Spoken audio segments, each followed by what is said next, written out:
Hi, everyone. Welcome to Tactical Thursday this week. I'm Ray Selvadurai, Director of Coaching for Manhattan Soccer Club. This week, we're entering week 7 that we've been away from the field. So I know it's very difficult for everybody, for all our players and families to be indoors and stay engaged. Obviously, safety first, keeping social distancing principles intact and practicing washing our hands and controlling the controllables during this pandemic, like I always say. But one of the best things you can do right now is to stay engaged, watch the Tactical Thursdays, engage your soccer brain, learn more about the game, learn more about how we train at MSC in those 5 moments of the game that we're talking about in the 4 phases, those areas on the field. So you're prepared.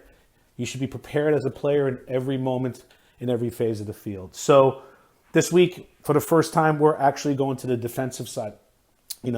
Prior weeks, we've been talking about when we're in possession, which is one of those moments. Now we're moving into the second moment when we're out of possession. So now we have to defend. So last week we talked about offensive set pieces. A nice, easy transition this week will be to get on the other side of it, defensive concepts when we are having to deal with set pieces in favor of the other team. So just so you know, I'm a defender. I've played center back pretty much my entire life.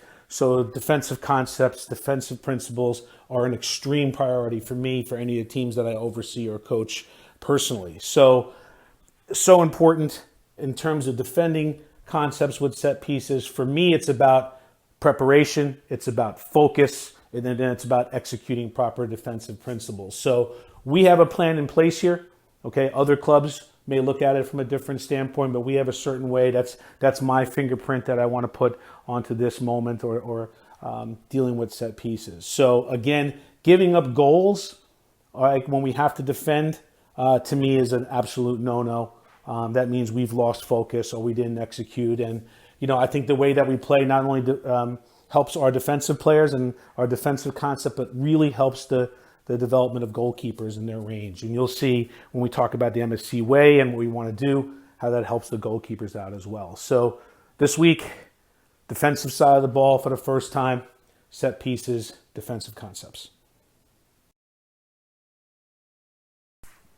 So again, like every week, as a matter of review, we talk about the MSCWAY, which we incorporate into our training plans and match play. So our concept here is that the game is played in 5 moments, which is listed below 1 through 5, and in the 4 phases of the field. So again, we've gone through each phase, phase 1, phase 2, phase 3, phase 4, phase 5, in the offensive sense when we have possession. So now we have to talk about the defensive end, and we're focusing this week on number 5, which is set pieces, defensive concepts, how to keep the ball out of our goal.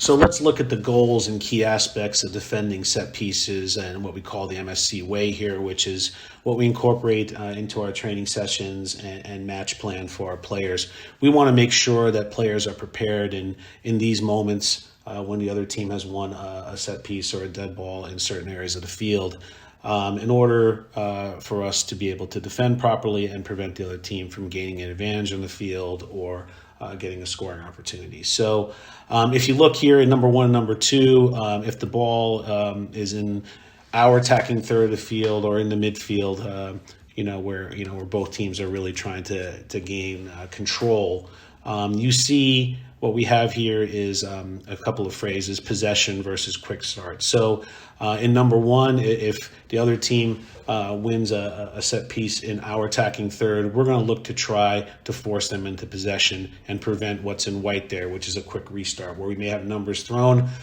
forward and we won't be able to defend properly. So somehow or another, we need to prevent what's in white, which is a quick restart, and try to get the other team to slowly possess the ball of field so we can get back. Same in the middle third as well.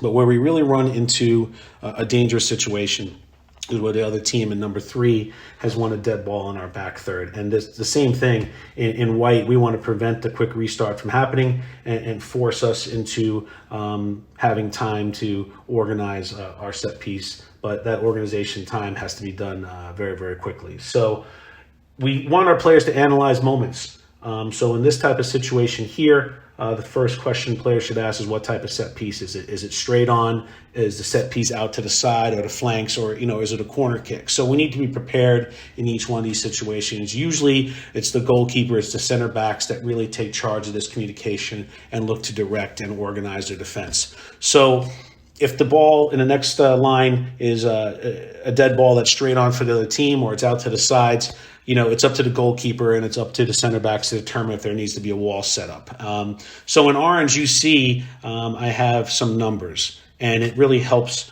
teams in order to set up walls. So I call it 2, 3, 4, 5, 3, 2. So if we're going from right to left or left to right, if the ball's more to the corner, it's a 2-person wall. If it's more towards maybe the corner of the box and a little bit further out, it could be a 3. If it's in the middle, 4 to 5, depending on what the goalkeeper and what the center backs need. 3 to the other side towards the 18, and 2 around. So it's almost like you have a semicircle that's going around the 18-yard box. And these numbers really help players organize who should be the amount of numbers that's in a wall. And who should be in that wall? Well, for me as a director of coaching, I want my defenders to defend.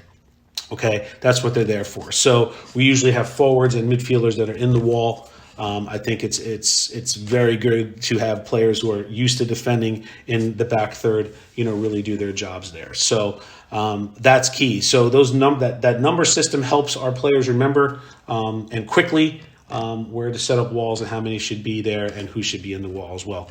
Shot blocking and clearances, these are skills that we teach every player in these type of situations to have to really perform. Shot blocking, just getting in the way of a shot, doesn't have to be right close to him, just in the line of it. And also clearances, getting to a ball first. Even a clearance that's 5 yards to the outside is an effective clearance as well. So those are technical and aspects of the game that we look to teach in these type of areas to help us get out of danger of a dead ball against us. But the key thing here that's important in these dead ball situations is the goalkeeper. We like to develop goalkeepers with a good range that are able to come out. We feel that goalkeepers have the advantage of using their hands. They can make themselves a lot bigger. So it's important that a goalkeeper has a large range or able to come off their line and read certain situations and be able to either catch the ball or either punch the ball away or box the ball, as they would call it, that would relieve the pressure off anyone that has to defend in that area. And also we ask, if the ball is a dead ball that's straight on or on the flanks, that everyone else that's not in the wall has to look to hold the line with the 18-yard box, because that gives that line where the other team can start. And if you can visualize the wall and everybody else holding that line across, who's man marking, and we'll get versus zonal defending, but that line right there and that distance between that line to the goalkeeper is something that we call a pocket, and we're hoping if that ball is served over the top that it gives the goalkeeper some opportunity to make a play. So we create that pocket for the goalkeeper. Our goalkeepers have very good range here. It's something that we like to see happen. And then number 4, there's 2 theories of thought when it comes to defending set pieces, and it's man marking, which is straight up marking an opponent, versus zonal defending, which is having players in certain places first in order to beat the person to the spot. So either way is great. Me as a director of coaching, I like simplicity when it comes to defending set pieces, especially in our own back third. So I tend to gear towards man marking, though there are many coaches out there, especially in other clubs, that look for zonal defending as well. But I like to keep things simple. Man marking is something that I look to instill, not just in the teams that I oversee, but also in my own teams that I coach. So again, man marking, zonal, there's really no right way. Our preference here is man marking, as you see in orange. So as a director, I lean towards man marking in those situations where we have corner kicks and free kicks are in our own defensive third that the other team has won, either on the flanks or if it's straight on. The reasons why I look for simplicity. These type of situations, if you try to overcomplicate it in a defensive scheme, it can become very difficult and sometimes too complex to read. So right away, number 1, it's a straightforward task when we're man marking. 2, we want people to stay tight and mark specific opponents. I always say arm on. That's a phrase that I use, where our players really need to have to be able to be at arm's length from a person. That doesn't give a lot of runway, You don't want the other person to get on the other side of you as well. And also, sometimes it's not about beating a person to a ball. It's also impeding the opponent from getting a clear look to it. So you watch a lot of EPL games, you watch a lot of pro games, and when you have a corner kick or a free kick, there's a lot of jostling that goes on, a lot of arm-on type situations. So when we're keeping that line and we have an arm on, it allows our goalkeepers also to develop their range and be able to come out and either catch the ball or box it away. So always, you hear me say arm on, you see our players say arm on.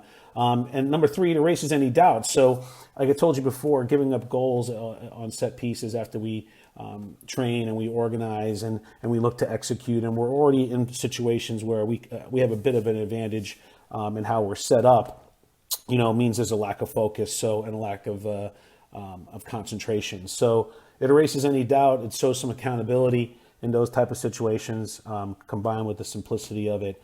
And then we can work on it in training, and those individual players can get better at it as well. Number 4 is in red, because these are the areas where the other team can really work against us. And that's where sometimes there's subtle picks that are set by other teams, a lot of movement. If they're able to bunch, man marking becomes a little bit more difficult. So we need to be aware of that. Center backs need to be aware of that. Goalkeepers need to communicate that and be able to really show off their range in those type of situations. So again, some of the things that we're looking for in these situations, we're looking for focus, right? Really concentrating on the mark in front of you, looking for the proper organization and looking to execute in these areas. So the goalkeeper range is key. I think that's something that releases a lot of pressure off our defenders in these type of situations when a dead ball is in these areas for the other team. So again, this is our concepts. A lot of teams use zonal type of marking or defending. Either way is fine. We tend to lead man marking for these reasons. It's something that I impress upon my players on the teams I oversee and the teams that I coach directly. So man marking, reasons why, and the type of situations. So very simple for our players to grasp and understand. So after hearing about the MSCWAY, or that's incorporated to our training plan and our game plans about how we want to defend set pieces, the best way to reinforce these concepts is not just obviously training and practicing and getting that execution, but also watching videos, watching games. In this situation, visualize the pros. In this link is some series of set pieces from all different angles, straight away from corner kicks to free kicks from the outside in the attacking third of the field, and see how the other teams defend. Is it zonal? Is it man marking? Is it tight marking? What's the range of the goalkeeper? Are they holding a line in order to not only just keep the opponents from a certain distance away from the goal, but also setting up that pocket that we talked about for the goalkeepers to expand their range? So is there any room? Can someone get a free look from the other team in the 18-yard box? You need to take a look, watch this video, see if the concepts come in. Can you point them out? Can you point out those moments? Can you analyze the situation? And best way to learn by watching. As we come to the end of this week's lecture for Tactical Thursday, working on defending set pieces, I always challenge our players to really understand their tactics, become a student of the game, be prepared for those 5 moments that we train at MSC. That's part of our training plan, our game plan, in the 4 phases of the field. So after today's lecture, you should know exactly how we defend in terms of concepts and broad strokes and some specifics and a little bit of twist from our MSC Director of Coaching and what he'd like to see accomplished on the field.